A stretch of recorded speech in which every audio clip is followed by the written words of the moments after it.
Assalamualaikum warahmatullahi wabarakatuh. Jadi kami di sini akan melakukan presentasi atau hands-on chapter Jarkom. Sebelumnya perkenalkan, nama saya Fadilah Akbar dengan NPM 2578 dari TRI 2B. Perkenalkan, nama saya Mita Nadari dengan NPM 2578 2102 dari TRI 2D. Perkenalkan, nama saya Iqbal Aini dari TRI 2B dengan NPM 2578 2041. Perkenalkan, nama saya Putri Mauna Hidayah dengan NPM 2578 dari TRI 2B. Perkenalkan, nama saya Salsabila Auliazara, NPM 2578 2111 dari kelas 2D. Perkenalkan, nama saya Muhammad Haikal Fazil Habibullah dengan NPM 2578 2104 dari TRI 2D. Oke, baik, mungkin langsung saja ke video hands-on-nya. Ini saya Muhammad Haikal Fazil Habibullah akan membuat dengan NPM 2578 2104 kelas 2D akan menjelaskan modul 12 pengalamatan IPv6 di bagian 12.1 yaitu masalah IPv4. Sebenarnya masalah IPv4 ini sudah terbilang tua ya, maksudku IPv4 ini sudah tidak memiliki alamat yang bisa dipakai lagi atau sudah habis istilahnya. Jadi kita di sini akan masuk ke bagian 12.1.1 yang akan menjelaskan tentang kebutuhan akan IPv6. Kita sudah tahu ya, IPv4 itu sudah kehabisan alamat. Nah, itu sebabnya kita memerlukan IPv6. Yang habis itu IPv4, yang ada itu IPv6. Oh ya. IPv6 ini dirancang untuk penerus IPv4, yaitu memiliki 128 bit ruangan yang lebih besar. Ruangan alamat yang lebih besar, yaitu menyediakan 340 underselion, yaitu isinya itu kayak 340 diikuti oleh 36 angka 0 gitu. Banyak pokoknya. Itu tuh alamat yang mungkin bisa digunakan ya. Namun IPv6 lebih dari sekedar alamat yang lebih besar. Ketika IETF mulai mengembangkan penerus IPv4, mereka menggunakan kesempatan ini untuk memperbaiki keterbatasan IPv4 dan menyertakan peningkatan. Salah satu contoh adalah Internet Control Message Protocol version 6 atau ICMP v6 yang mencakup resolusi alamat dan konfigurasi otomatis alamat yang tidak ditemukan oleh ICM untuk IPv4. Menipisnya ruangan alamat IPv4 telah menjadi faktor pendorong untuk beralih ke IPv6. Seiring dengan semakin terhubungnya Afrika, Asia, dan wilayah lain di dunia internet, tidak cukup alamat IPv4 untuk mengakomodasi pertumbuhan ini. Nah, ini ya. Untuk seperti yang digambar ini tanggal habisnya berlaku rear IPv4 ya. Untuk ARIN sendiri, yaitu IPv4 itu terakhir pada Juli 2015, dan untuk RIP NNC itu tuh September 2012. Nah, ini untuk APNIC Juni 2012, AFRIC itu 2020, dan LACNIC itu April 2011. IPv4 secara teoritis memiliki kapasitas maksimum 4 miliar alamat. Alamat privat yang dikombinasikan dengan network address translation NAT telah berperan penting dalam memperlambat penipisan ruangan alamat IPv4. Jadi dengan adanya NAT ini kita itu sedikit memperlambat lah dari penipisan ruangan alamat IPv4 ini. Tapi NAT ini bermasalah bagi banyak aplikasi, menimbulkan latensi dan memiliki keterbatasan yang sangat menghambat komunikasi antar perangkat. Dengan semakin banyak perangkat seluler, penyedia layanan seluler telah memimpin transisi ke IPv6, yaitu menyediakan layanan seluler teratas. Amerika Serikat melapor bahwa lebih dari 90 lalu lintas mereka menggunakan IPv6. Bagian besar ISP penyedia konten terbuka seperti YouTube, Facebook, dan Netflix juga telah bertransisi ya dari IPv4 jadi IPv6. Terus Internet of Things saat ini sangat berbeda dengan internet yang beberapa dekade lalu. Internet saat ini lebih dari sekedar email atau halaman web atau posisi file atau komputer. Internet yang terus berkembang menjadi IoT. Perangkat yang mengakses internet tidak lagi hanya komputer, tablet, dan ponsel pintar, tapi ada beberapa alat seperti yang memiliki sensor dan aktuator. Itu kita belajar di IoT ya, ada program, ada matkulnya sendiri. Nah, dengan meningkatnya jumlah pengguna internet, ruangan alamat IPv4 akan terbatas. Masalah dengan NAT dan IoT sudah saatnya untuk mulai transisi ke IPv6. Ini koeksistensi dari IPv4 dan 6 ya. Tidak tanggal spesifik untuk beralih ke IPv6. Baik V4 maupun V6 akan hidup berdampingan dalam waktu dekat dan transisi akan makan waktu beberapa tahun. IFTF telah membuat berbagai protokol dan alat untuk membantu administrator jaringan memigrasi jaringan mereka ke IPv4. Nah, ini ada teknik migrasinya ya, ada tumpukan ganda, pembuatan terowongan dan terjemah ya. Nah, kalau dual stack ini memungkinkan IPv4 dan V6 hidup berdampingan pada segmen jaringan yang sama ya. Jadi mereka masih bisa terhubung ya.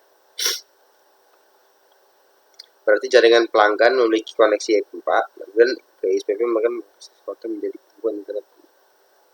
Aduh, ngomong apa kok. Nah, terus pembuatan terowongan ya. Tunnel method seperti IPv4 over IPv4 network.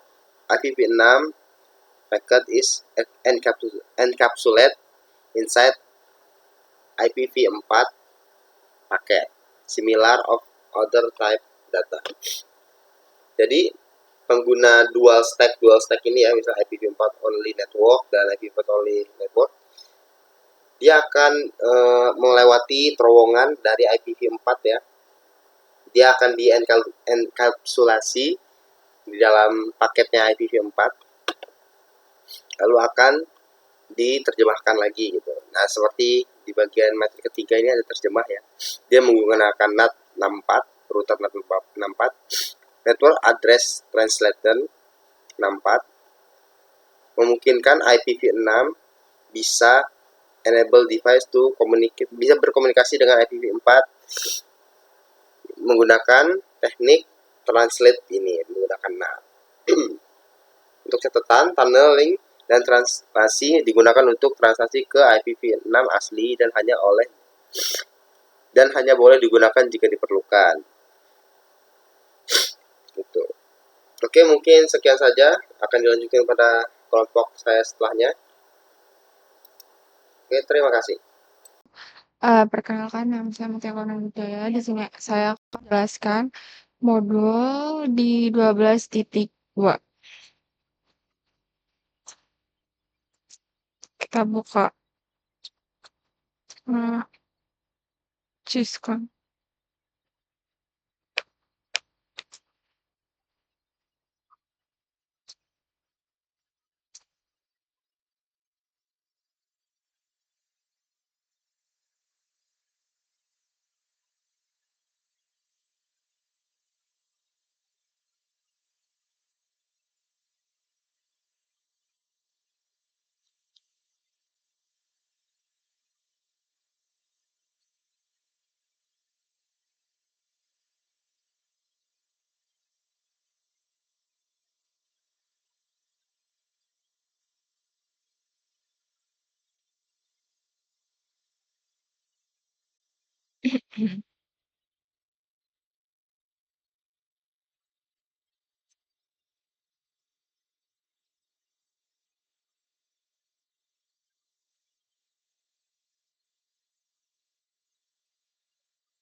Nah, di 12.2 ini,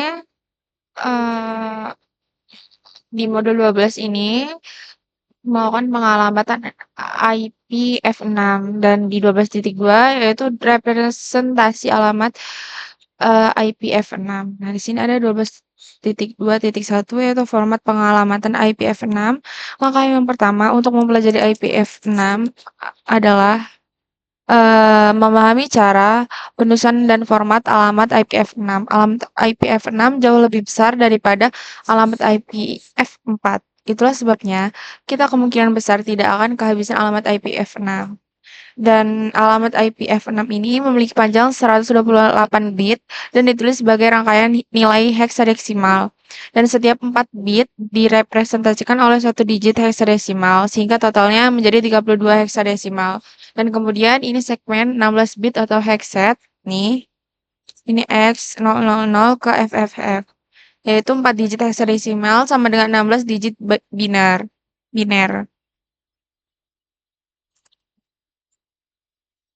Nah, di sini format yang disukai dengan setiap X terdiri dari 4 nilai heksadesimal, istilah oktet mengacu pada 8 bit dari alamat IPv4.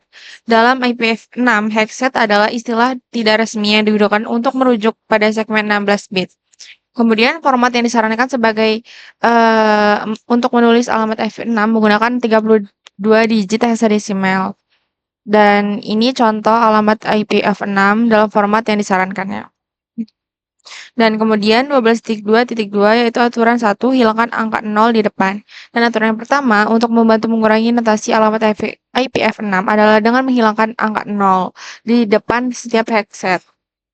Ini contohnya, dan aturan ini hanya berlaku untuk angka 0 di depan, bukan angka 0 di belakang. Jika tidak alamatnya akan ambigu. Misalnya hexet ABC bisa berupa 0 ABC atau ABC 0. Tetapi keduanya tidak mewakili nilai yang sama. Dan di sini menghilangkan angka 0 di depan, ini contohnya. Nah, kemudian di 12.2.3 yaitu aturan 2.2 ganda.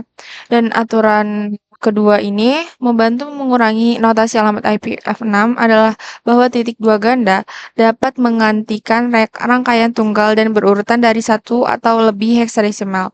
16 bit yang terdiri dari semua angka 0, misal 2001 DB8, ini 1.0.0.1, angka 0 di depan dihilangkan. Dan titik 2 ganda ini digunakan sebagai pengganti 3 heksadesimal yang semuanya berisi angka 0. Misalkan 000 itu setara dengan titik 2 ganda ini. Dan kemudian titik 2 ganda ini hanya dapat digunakan sekali dalam sebuah alamat. Dan jika tidak ada lebih dari satu kemungkinan alamat yang dihasilkan, ketika digunakan, teknik menghilangkan angka 0 di depan seringkali dapat sangat disederhanakan dan umumnya dikenal sebagai format terkompresi. Nah, ini contohnya. Dan kemudian ini untuk menghilangkan angka 0 di depan dan semua segmen 0 ini yang lebih disukai terkompresi lebih disukai. Ini contohnya. Nah, kemudian di 12.2.4 yaitu memeriksa pemahaman untuk representasi alamat IPv6. Yaitu instruksinya ini konversi alamat IPv6 ke dalam bentuk pendek dan hilangkan 0 di depan dan terkompresi masukkan huruf dalam huruf kecil, klik berikutnya untuk melanjutkan ke halaman berikutnya. Nih, untuk memeriksanya. Nih. Ini mungkin cukup itu saja yang bisa saya sampaikan di modul 12.2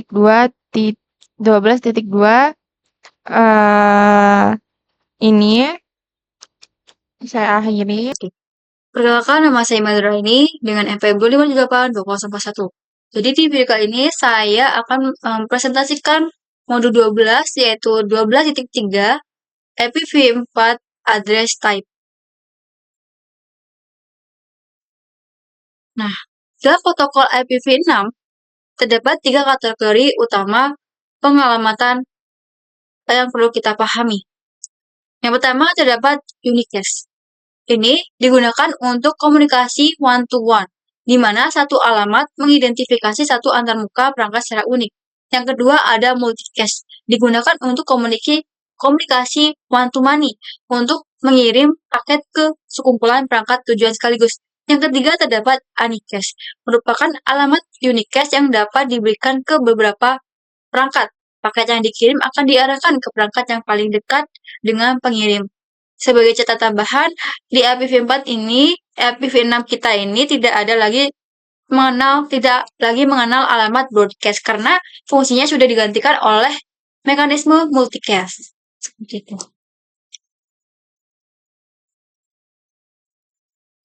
Nah, selanjutnya kita akan masuk ke IPv6 prefix length, panjang prefix IPv6. Nah, berbeda dengan IPv4 yang menggunakan subnet max desimal, IPv6 menggunakan prefix length dalam monotasi slash. Nah, ini berfungsi untuk menentukan bagaimana dari bagian dari ini berfungsi untuk menentukan bagian mana dari alamat yang merupakan identifikasi jaringan. Standar yang sangat disarankan untuk menggunakan di LAN maupun jaringan lain adalah /64. Struktur ini membagi alamat menjadi 64 bit untuk prefix dan 64 bit untuk interface ID yang sangat efisien untuk konfigurasi otomatis.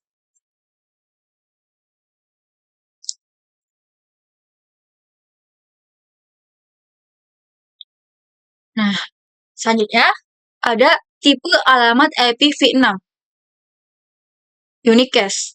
Nah, secara umum setiap perangkat yang mendukung IPv6 akan memiliki setidaknya dua alamat unicast utama. Yang pertama terdapat Global Unicast Address atau disebut GUA, setara dengan alamat IP publik pada IPv4 yang dapat dirutekan secara global di internet. Yang kedua terdapat Link Local Address atau LLA. Alamat yang wajib dimiliki oleh setiap antarmuka IPv6. LLA hanya digunakan untuk berkomunikasi antar perangkat dalam satu segmen jaringan yang sama dan tidak dapat diteruskan melewati router.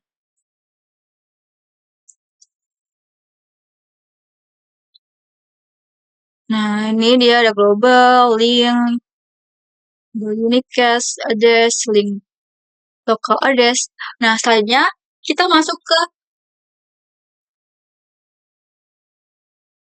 catatan mengenai unique local address.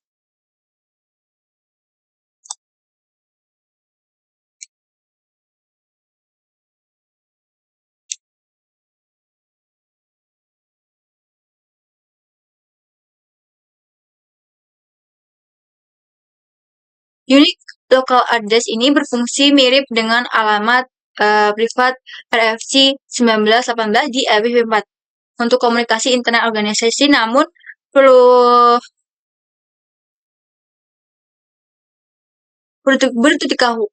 diketahui bahwa saat ini fokus utama kita adalah pada penggunaan GUA dan LLA.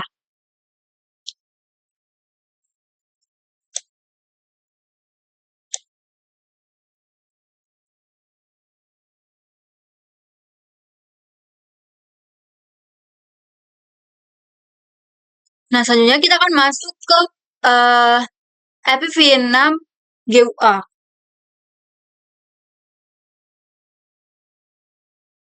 Nah, alamat GUA adalah alamat yang dapat dirutekan di internet global. Saat ini, alamat yang digunakan diawali dengan angka 2 atau 3.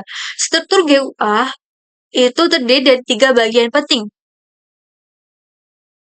Yang pertama ada Global Routing Prefix, bagian yang diberikan oleh ISP. Nah, umumnya /48.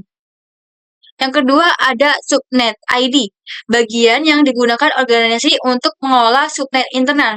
Yang ketiga ada interface ID, bagian yang mengidentifikasi host 64 bit dengan menggunakan prefix /64.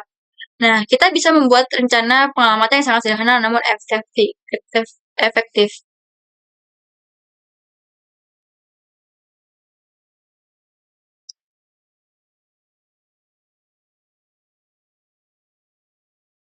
Nah, ini terdapat Global Routing Prefix, Subnet ID, serta Interface ID yang kita jelaskan yang saya jelaskan tadi. Nah, selanjutnya terdapat IPv6 LLA atau Link Local Address. Nah, alamat LLA ini adalah komponen krusial dalam komunikasi IPv6. Setiap perangkat akan membuat alamat ini secara otomatis tanpa perlu DHCP. Fungsinya sangat sangat terlalu fatal. Yang pertama yaitu router menggunakan LLA untuk mengirim pesan protokol routing. Yang kedua terdapat perangkat host yang menggunakan LLA dari router sebagai default gateway.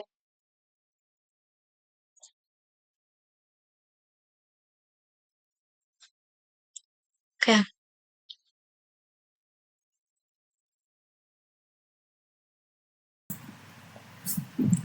Oke, baik. Di sini saya Fadil Akbar dari TRI 2B.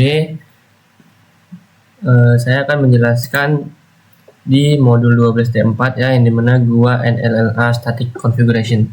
Jadi apa sih GUA itu? Jadi GUA itu adalah Global Unicast Address, yang dimana adalah alamat IP versi 6 yang mirip dengan IP public pada IP versi 4. Dan setelah itu alamat ini bersifat unik secara global dan dapat dirutekan atau routeable di internet. Nah, jadi fungsi dari GUA ini itu tuh memungkinkan perangkat untuk berkomunikasi secara langsung satu sama lain melalui internet atau antar jaringan yang berbeda atau lintas router. Contohnya itu misalkan kayak IP versi 6, setelah itu biasanya dimulai dengan angka 2 atau 3 menggunakan prefix. Kan kalau IP versi 6 itu kalau IP versi 6 itu kan 2000.2.2 slash gitu kan. Nah, itu bisa dari 1, 2 atau 3 gitu. Nah, kalau LLA sendiri itu dia itu adalah link local address ya. Contohnya gini. Itu bisa berkomunikasi langsung ya. Ini 1, ini 2, dia bisa berkomunikasi langsung. 3. Ini konfigurasinya ya, ini cara konfigurasi. Setelah itu static 2 configuration.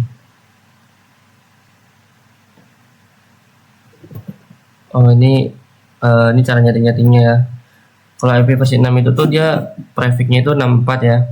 Dan biasanya itu dia IP awalnya itu 2001 mesti ada aketnya juga. IP8 juga ya. Seperti ini. Dan di sini cara konfigurasi static dan link lokal unicast address. Oh ya, saya mau jelasin tentang LLA ya, atau link lokal unicast address. Nah, jadi LLA itu tuh adalah IP versi 6 juga, tapi hanya berlaku dan digunakan untuk berkomunikasi dalam satu segmen atau jaringan lokal yang sama. Alamat ini tidak dapat dirutekan keluar jaringan atau internet. Setiap antarmuka, perangkat yang mengaktifkan IP versi 6 wajib memiliki LLA. Jadi kalau misalkan dia itu tuh berkomunikasi dalam satu jaringan aja, dia nggak bisa ke luar jaringan. Itu adalah LLA ya. Jadi berbeda dengan gua yang tadi, gua itu bisa antar jaringan ya. Kalau gua tadi itu dapat dirutekan. Nah, kalau LLA ini nggak bisa, dia tuh hanya jaringan yang sama. Seperti itu. Dan ya, ini cara konfigurasinya. Interface gigabit ini masuk ke INT-nya ya, ke config if, setelah itu IP versi 6. Belakangnya kita tambahin link lokal. Kayak kita konfigurasi di Cisco paket tracer yang kemarin juga. Ini konfigurasinya ya. Ini contoh topologi konfigurasi LLA specific interface on router 1. Di router 1 ini LLA gitu. Nah, jadi mungkin hanya singkat ya di lab ini, karena hanya menjelaskan tentang GUA dan LLA, yang dimana GUA itu tuh adalah IP versi 6, dia itu mirip dengan IP public dan bersifat global ya gitu, dan dapat dirutekan. Nah, kalau misalkan kalau LLA itu bedanya itu dia nggak bisa dirutekan sama yang lain, nggak bisa dihubungin gitu, nggak bisa berkomunikasi lah ya. Kalau GUA itu bisa, jadi bedanya itu. Dan untuk di lab ini hanya seperti itu aja. Mungkin jika ada salah kata saya mohon maaf. Perkenalkan, nama saya Salsabila Aulia Zara dari kelas TRI 2D dan NPM 257821111. Baik, di sini saya akan melanjutkan ke 12.5 tentang dinamik addressing for IPv6 GUAS atau Global Unicast Address. Di IPv6 host bisa mendapatkan di IPv6 host bisa mendapatkan alamat IPv6 secara otomatis dengan beberapa cara. Ada 3 metode utama yang bisa digunakan, semuanya menggunakan router advertisement atau RA sebagai kunci utamanya. Yang pertama 12.5.1 RS dan RA.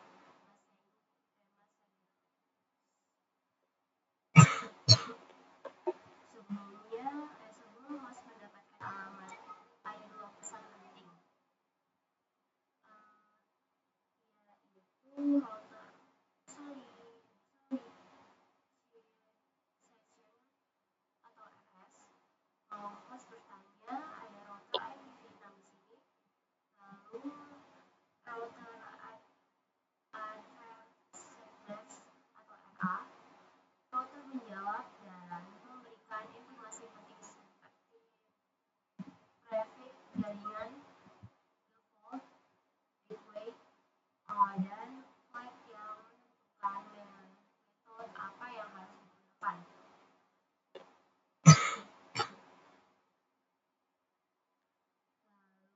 Lalu selanjutnya di 12.5.2 ada metode 1, itu SLAAC atau ini adalah metode paling umum dan strategis atau tidak ada server yang menyimpan data alamat. Cara kerjanya yaitu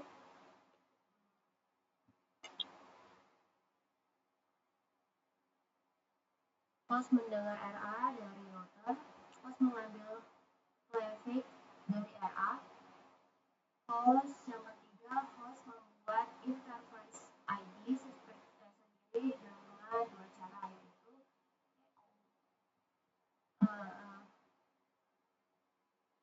dengan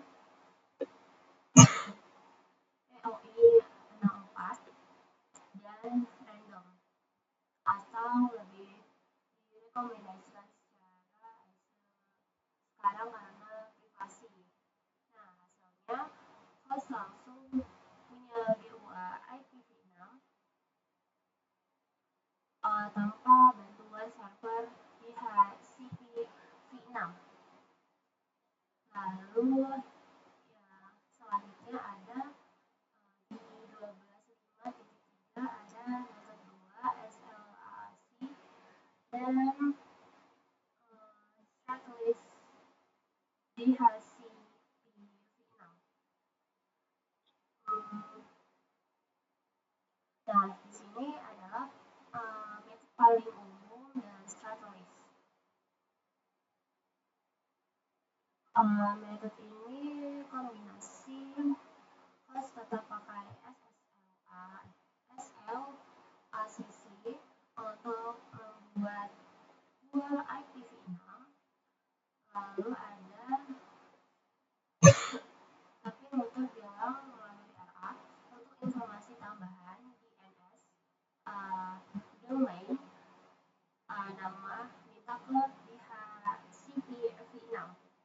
Jadi DHCP-v6 tidak memberikan alamat IP, hanya memberikan DNS, server, dan nama domain. Ini disebut DHCP-v6 strategis. Lalu 12.5.4 ada metode 3, yaitu stateful DHCP-v6. Ini mirip DHCP IPv4, router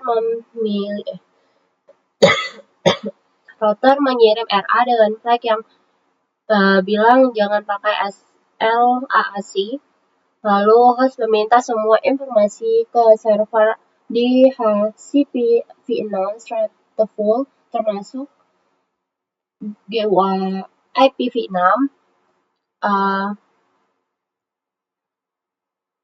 Lalu ada default gateway. Selanjutnya DNS. Server DHCP v6 akan menyimpan state alamat yang sudah diberikan. Lalu selanjutnya ada di 12.5.6 itu AUI 64 process with randomly generated. Sekarang kita bahas bagaimana interface ID dibuat. AUI 64 atau extend unique interface yang pertama diambil MAC address 48 bit. Lalu ada sisipkan VVVE di tengah.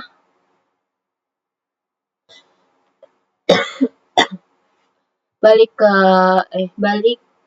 bit ke 7. Lalu yang kedua itu random 64 bit. Host menghasilkan angka acak 64 bit lebih aman karena tidak bisa dilacak dari MC address. Ini yang sekarang banyak dipakai di Windows, Linux, and macOS.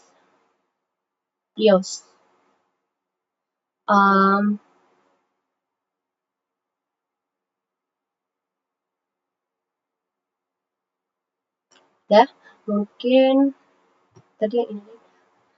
Mungkin sekian itu saja dari saya. Bila ada kesalahan. Halo semua, perkenalkan nama saya Mita Fitri Nadori dengan NPM 257820102 dari TRI 2D. Di sini saya ingin melanjutkan penjelasan 12.6 yaitu Dynamic Addressing for IPv6 LLAS. Nah, LLAS itu apa sih? Link Local Address atau yang biasa disingkat dengan IPv6 LLA. Nah, link local address ini merupakan alamat IPv6 yang wajib dimiliki oleh setiap perangkat IPv6. Nah, alamat ini digunakan untuk komunikasi dalam satu jaringan lokal atau satu link dan tidak dapat dirutekan ke jaringan lain. Nah, sama seperti Global Unicast Address atau GUA, link local address juga dapat dibuat secara otomatis atau dinamis oleh perangkat. Nah, oleh karena itu, penting bagi kita untuk memahami bagaimana proses pembentukannya dan bagaimana cara melakukan verifikasi konfigurasi IPv6 yang sudah diterapkan. Nah, pada kelas ini 12.6.1 ini Dynamic LLAS yaitu pada IPv6 link local address dibuat menggunakan prefix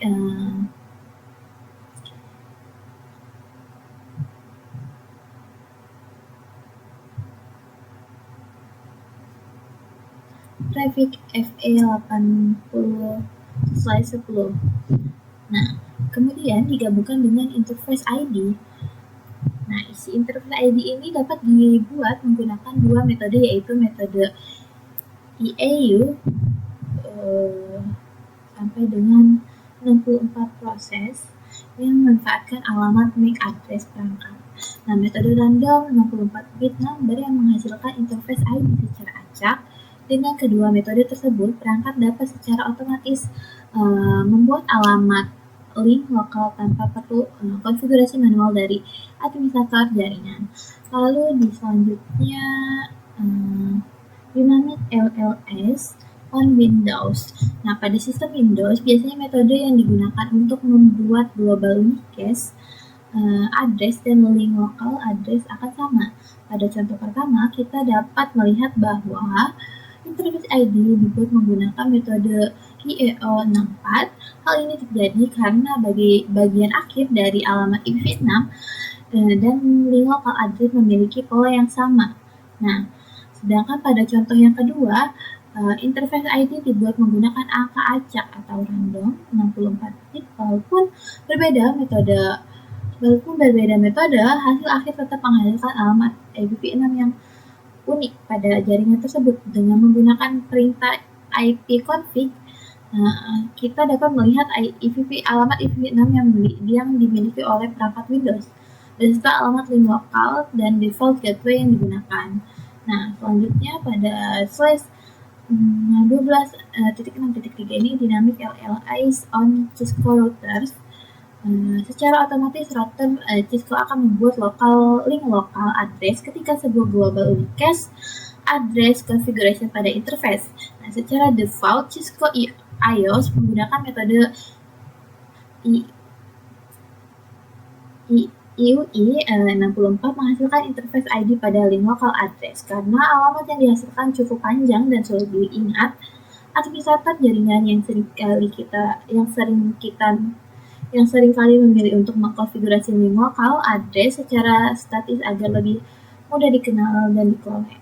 Pada contoh yang ditampilkan, router menggunakan MAC address pada interface gigabit Ethernet untuk membentuk alamat link lokal pada interface tersebut maupun pada interface serial. Selanjutnya,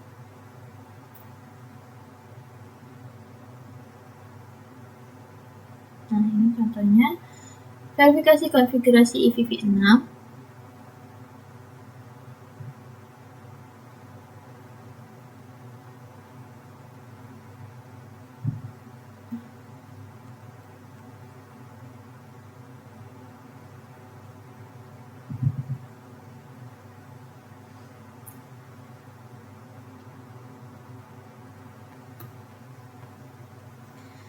Nah, setelah melakukan konfigurasi IPv6, langkah berikutnya adalah melakukan verifikasi. Tujuan verifikasi adalah memastikan bahwa setiap interface sudah memiliki alamat IPv6 yang benar dan dapat berkomunikasi dengan perangkat yang lain di jaringan.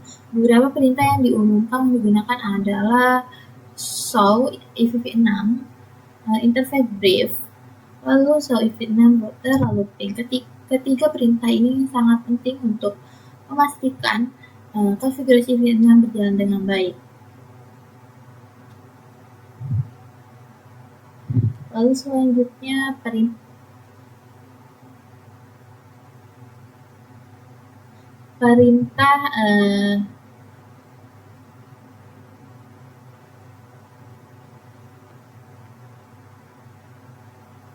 show IPv6 brief. Nah, perintah show IPv6 ini interface brief digunakan untuk melihat ringkasan konfigurasi IPv6 pada setiap interface router.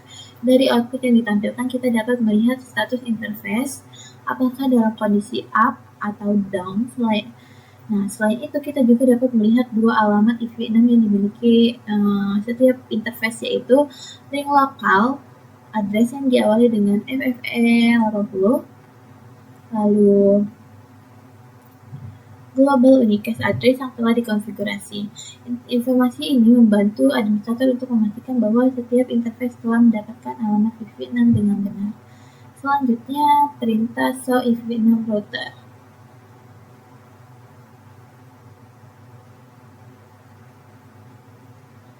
Nah, perintah berikutnya adalah perintah ini digunakan untuk melihat tabel router IPv6 yang dimiliki oleh router. Pada tabel router tersebut terdapat beberapa kode penting seperti C yang berarti connected, L yang berarti local.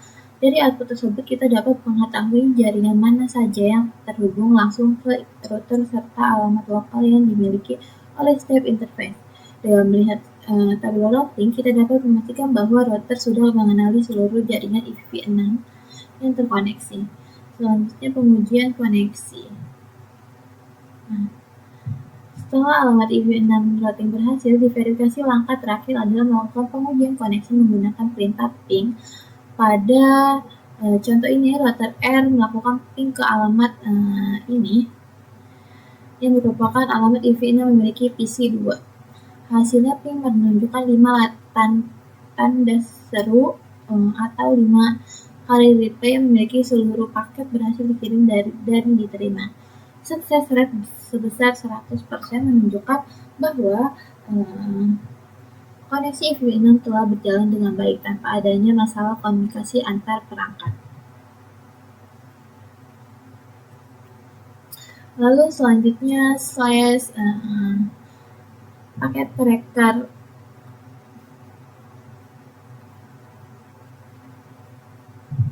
Nah, jadi kesimpulan dari 12.6 ini, setiap perangkat IPv6 wajib memiliki link lokal address yang digunakan untuk komunikasi dalam satu link atau jaringan lokal.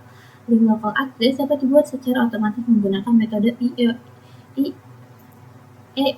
64 maupun random 64 bit number. Pada router Cisco, link local address akan dibuat secara otomatis ketika global unicast address dikonfigurasi. Untuk memastikan konfigurasi berjalan dengan baik, kita dapat menggunakan perintah show IPv6 interface brief.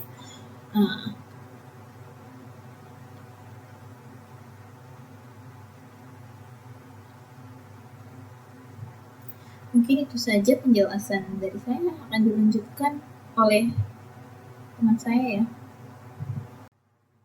Perkenalkan, nama saya Mita Fitrinadori dengan NPM 257821002 dari TRI 2D. Di sini saya ingin melanjutkan 12.7 yaitu IPv6 multicast address. Nah, pada materi ini kita akan membahas tentang IPv6 multicast address. Sebelumnya kita sudah mengetahui bahwa IPv6 memiliki 3 jenis alamat. Alamat utama yaitu unicast, lalu ada uncast dan multicast. Nah, multicast adalah alamat yang digunakan untuk mengirim satu paket data ke beberapa perangkat sekaligus yang tergabung dalam satu grup. Nah, berbeda dengan unicast yang hanya mengirim ke satu tujuan dengan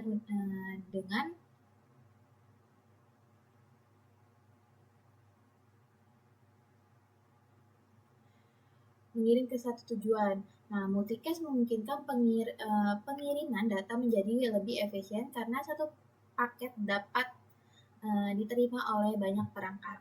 Nah, alamat multicast ini pada IPv6 memiliki prefix FF00/8. Perlu diperhatikan bahwa alamat multicast hanya dapat digunakan sebagai alamat tujuan atau destination address dan tidak dapat digunakan sebagai source address. Nah, terdapat juga dua jenis IPv6 multicast address yaitu well-known multicast address, lalu ada solicited not multicast address. Nah, kedua jenis alamat ini memiliki fungsi yang berbeda dalam komunikasi jaringan. Nah, di sini ada well 12.7.2 well-known IPv6 multicast address. Nah, pada bagian ini kita membahas well-known IPv6 multicast address atau alamat unicast yang sudah ditentukan dicadangkan untuk kelompok perangkat tertentu. Nah, alamat multicast ini digunakan oleh berbagai protokol dan layanan jaringan seperti DHCP v6, lalu INCP v6. Nah, terdapat juga dua alamat multicast yang paling umum digunakan, yaitu yang pertama all nodes multicast group, lalu ada FF021 all nodes multicast group, lalu FF022 all nodes multicast group.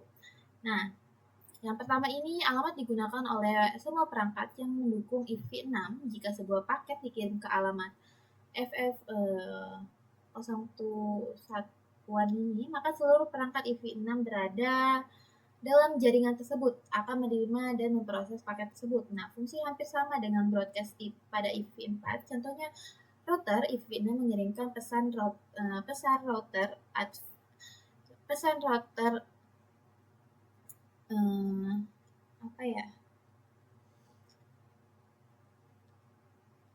advertisement, gimana sih bacanya? Atau RA kepada seluruh perangkat dalam jaringan menggunakan alamat multicast ini. Nah, yang kedua, alamat ini digunakan khusus oleh seluruh router IPv6. Nah, dalam jaringan ketika sebuah perangkat mengirim pesan router, si solutionnya ini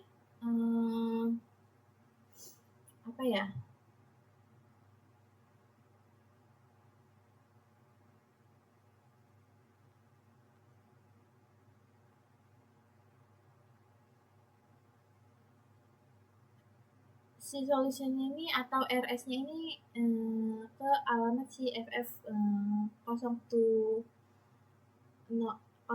ini 02 ketu gitu, gimana sih bahasanya?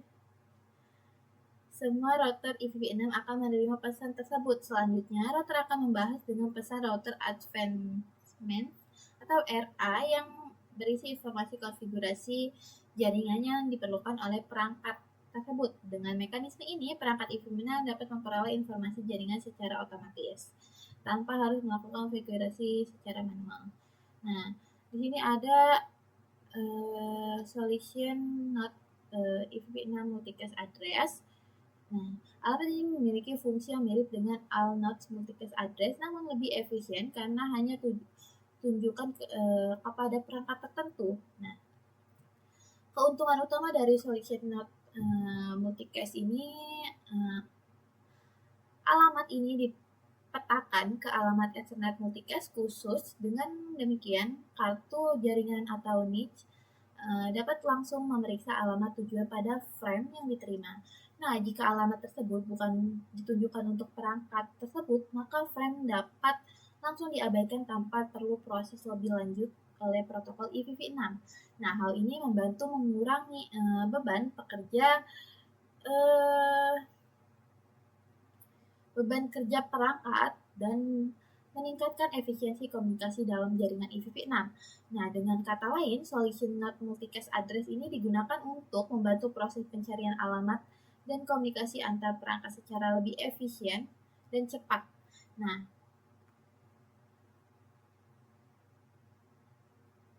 di sini ada labnya, mungkin penjelasan sedikit ya.